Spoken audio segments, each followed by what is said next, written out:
Well, hello there. Freya Mortensen here from Free to Be You Coaching. I am a human behavior specialist and transformational mindset coach. And one of the things that come up a lot in the coaching that I do, or even just in social media posts that I see, is sitting with your feelings. What does that mean to sit with your feelings? So today, what I want to talk about is the 3 reasons. Let's get into this. Let's talk about the reasons why sitting with your feelings is good for you. And first of all, like, what does it even mean? Okay. Now, I'm a very literal person. So, does sitting with your feelings literally mean I just sit here and I feel the feeling? Well, that's part of it. But who really knows what it's supposed to look like? So, instead, let's focus on the why behind sitting with your feelings. And maybe that might help bring us some clarity. Why do we need to sit with our feelings? So I've got 3 reasons why sitting with your feelings is good for you. And the first one, it allows you to tune in to your needs. Okay. Within your feelings is information about what you need and maybe what needs you haven't been tending to. And so it's going to let you know, it's going to give you some information.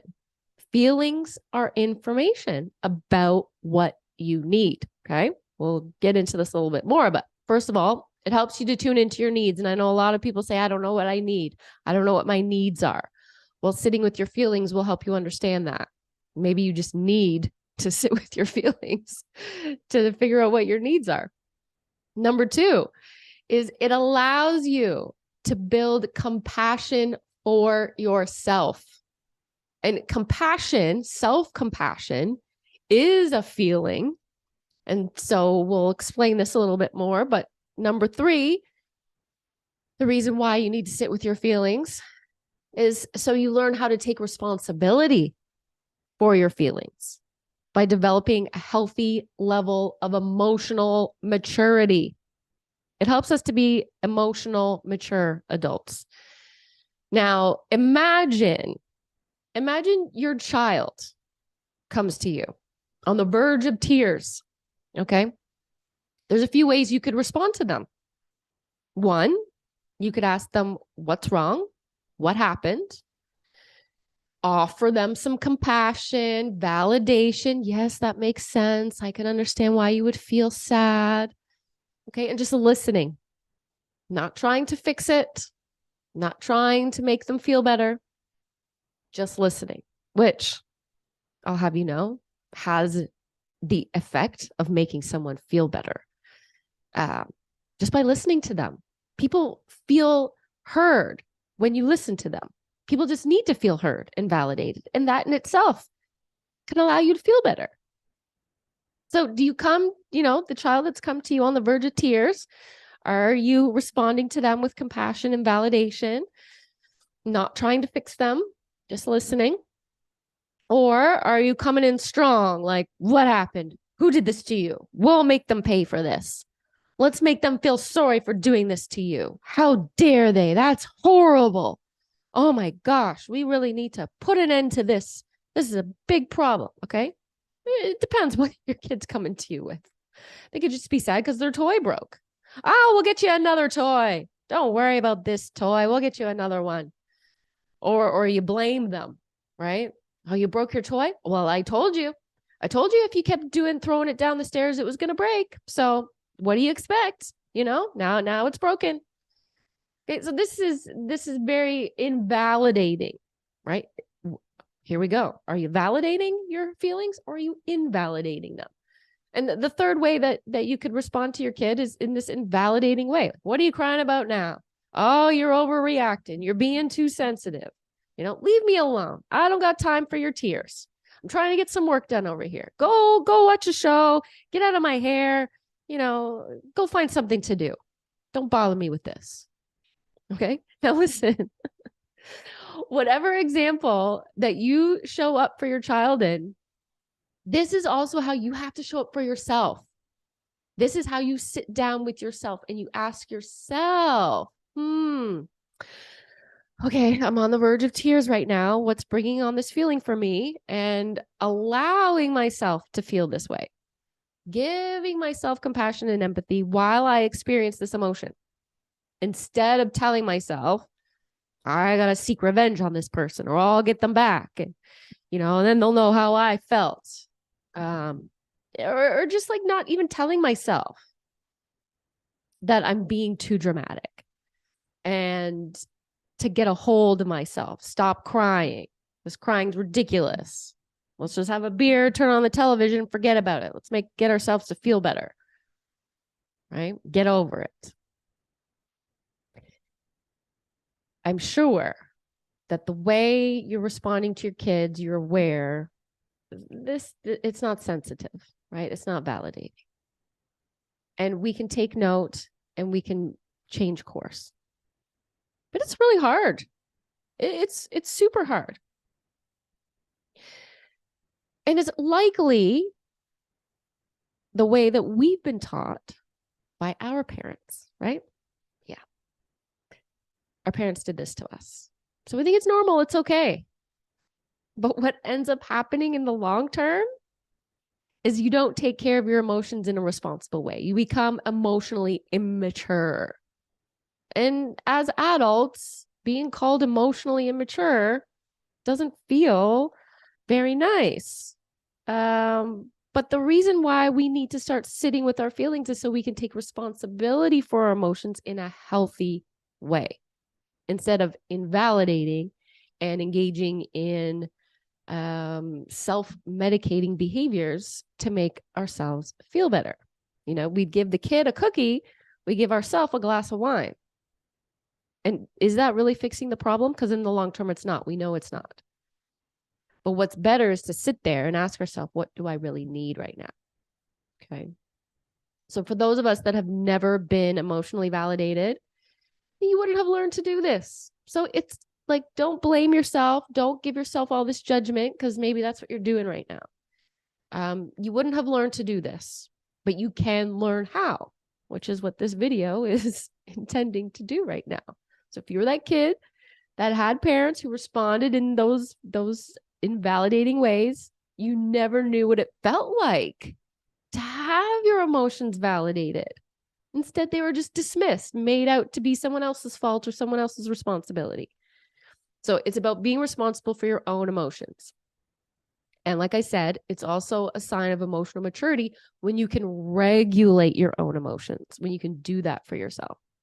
So developing a sense of emotional maturity is what you're doing by sitting with your feelings, because it's emotionally immature to expect other people to be responsible for your feelings. And you're not valuing other people by just going in and cheering them up and trying to make them feel better. That's not what they want. We got to allow other people to sit in their uncomfortable emotions too. We got to be able to sit with others sitting in uncomfortable emotions and big feelings. That is hard. We just want to make them feel better so that we can feel better. If you feel better, then I feel better. Just get better. Okay? Get over it. Let's be done. Okay? It is emotionally immature to expect others to be responsible for our feelings. But many people are this way. Okay? We do this. We automatically do this. Everybody does this. We're just starting to learn, okay, I'm responsible for my feelings and I can sit with them. But people haven't learned that this is the reason that they're unhappy, is that they're not sitting with their emotions. They think that it will be torturous to sit with them. I don't want to do it.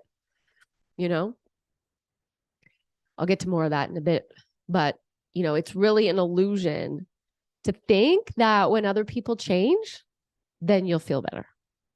You can't rely on that. The only factor you can rely on is taking responsibility for yourself. So, like I said, you might think that you don't have time for this, just as your parents never sat you down and looked, and took the time to understand your feelings. They didn't have time for that. But this isn't something that takes hours. That's the thing. Sitting with emotions and holding space for somebody isn't something that is very time consuming at all. The aftermath of not doing this does become very time consuming, because you end up feeling burnt out and resentful and angry and frustrated and not getting anywhere, and remaining unhappy and thinking that it's somebody else's fault for this, or just completely dismissing it and invalidating yourself. And now you don't even know what your needs are, right? So this isn't something that takes hours. You can actually sit with your feelings for 5 minutes, just 5 minutes, maybe even 1 minute. Even just 1 minute is better than none, right? And it will have a huge impact on your overall well-being, because it sends a message to yourself, okay? Yourself, your human being self, that you matter. Oh, you're listening to me right now? You're tuning in? Oh, I matter? Okay, a lot of sitting with feelings. This is why I give the example of what would you do if your child came to you on the verge of tears and feeling sad? Because this is you. This is your inner child. This is inner child work. When you're sitting with your feelings, you're sitting down with your inner child. You're sitting with them, you're tending to them, you're giving them compassion, you're validating their emotions without judgment. You know, you're not shaming them, you're not blaming them. And instead of having that shame and that blame and being left with anger and irritation, it feels abrasive and uncomfortable. You take the time to sit down with yourself and understand where your true feelings lie and have that compassion and empathy. So let's get away from that whole, doing anything else that can make us feel immediately better. That's not the point to sitting with your feelings. It's not to make you feel better. It's to offer compassion and non-judgment. But many of us are still engaging in the avoidance. That's okay. We're avoiding our feelings. We're ignoring our little child. But feelings, remember, are information. Feelings are information. Feelings are not facts. Just because you're feeling sad doesn't mean you're weak and depressed. Just because you're feeling angry doesn't mean that someone else is an asshole. If I'm feeling anxious, it's not a fact that I'm anxious. This feeling of anxiousness is here to tell me something.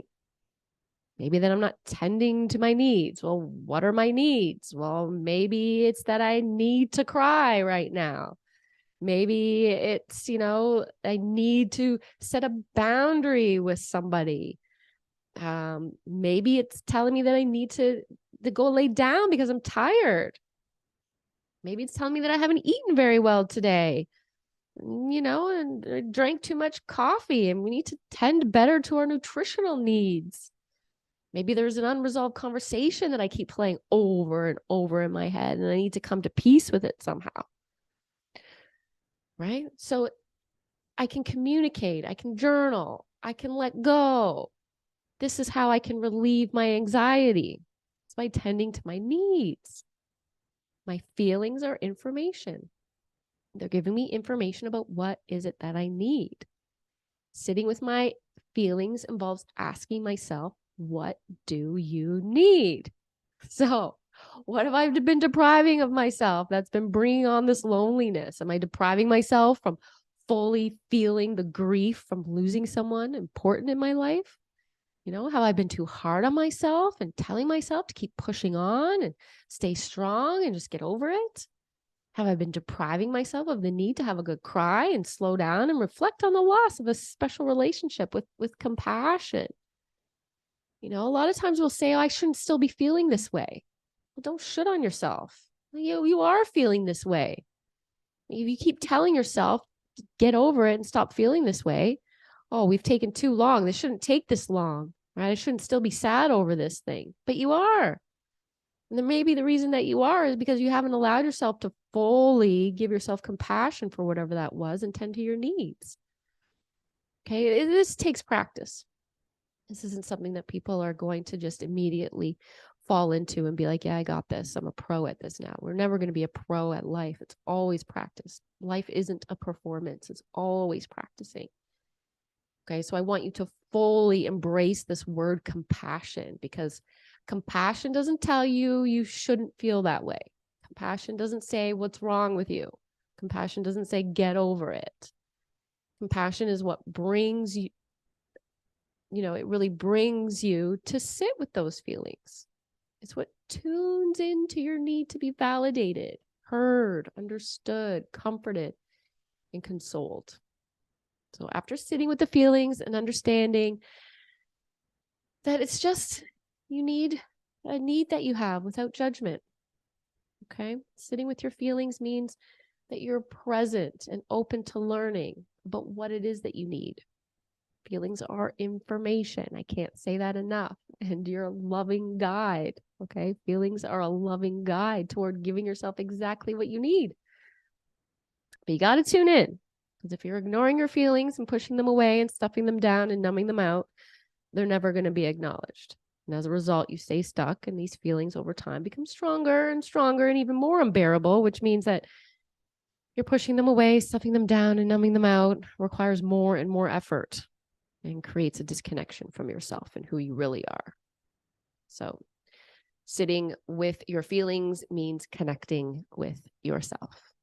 And remember, we do this because it allows us to tune in with our needs, allows us to build compassion for ourselves, and it allows us to take responsibility for our feelings by developing a healthy level of emotional maturity. Till next time, everybody. Take care.